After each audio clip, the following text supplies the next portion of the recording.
Welcome to this episode, which is focused on well-being.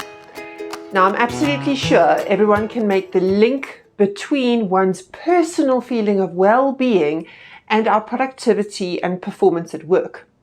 There is such a strong link, and the last few years, as we've managed the pandemic and come back from it and recession, we've all seen and personally experienced how important it is to look after our own well-being during crisis and during just general life in order for us to perform at our best.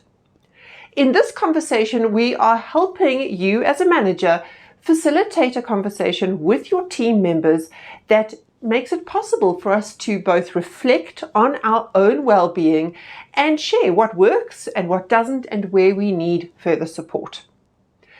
The PreNote that you need to send to your team members asks them to start to self-reflect on the 5 pillars of well-being. These 5 pillars of well-being are just 5 of many, but we feel like this is a really great base to start a conversation. So when you send that email out, it's going to ask your team members and yourself to reflect on these 5 areas of well-being and rate that area for themselves.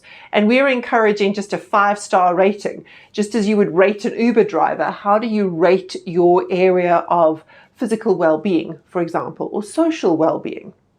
And when you consider this as a holistic well-being, not just how many glasses of water you're drinking every day.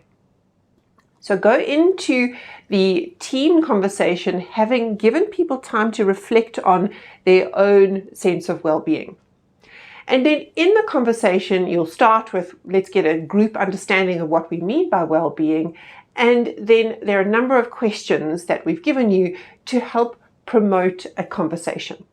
So as usual, we're giving you a main question and then some further prompts just to help deepen the conversation, or if you're met with complete silence, you might want to just use one of those prompts to keep the conversation going or start it.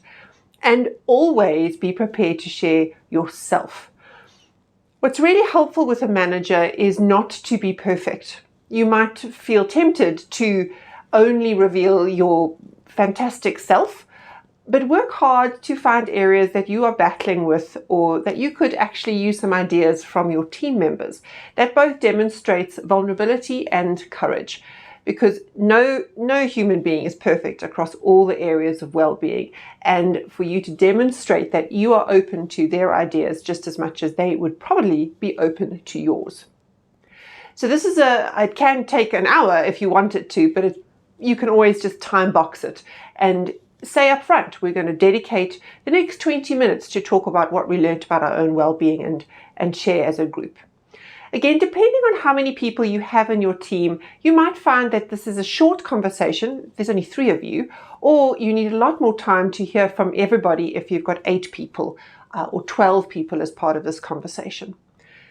If you've got an even bigger team, you might want to break these conversations into smaller chunks so that you make space for everybody to participate. Because if you don't have that space, the quieter people will pull back and the same loud voices will be heard over and over again. So you do really want to make time and space for people who are quieter to be noticed and to be valued, and to encourage them to feel safe to participate and share their thoughts. It's always a case of creating a safe container for your team members to feel like they can talk about their world and how you as a manager and how the team members can support them in being their wellest in the workplace. Just be careful, as a small alert, that we don't go into a place as a manager where you start having somebody talking about a lot of really personal things that is better suited to a one-on-one. And you might need to jump in and just say, maybe we can follow this up in a one-on-one. If that is where you end up, again, be clear about your boundaries in terms of your role as a manager. Nobody expects a manager in an organization to be a social worker, a counselor, a psychologist, a professional health worker. That is not your role.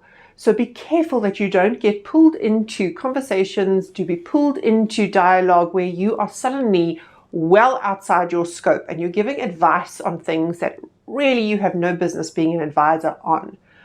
So bring in your HR team, bring in your employee assistance advisor, know what resources that you have in your organization to direct people to if they do have issues or concerns that needs more professional support that really is outside of your scope. So have the conversation, create the space, but don't feel like you are the one that needs to solve everything and take on problems that are far bigger than you are able to in your capacity as a manager. Good luck and enjoy this conversation. Your team members will thank you for creating the space for them to be human and consider themselves as part of a whole, a holistic person.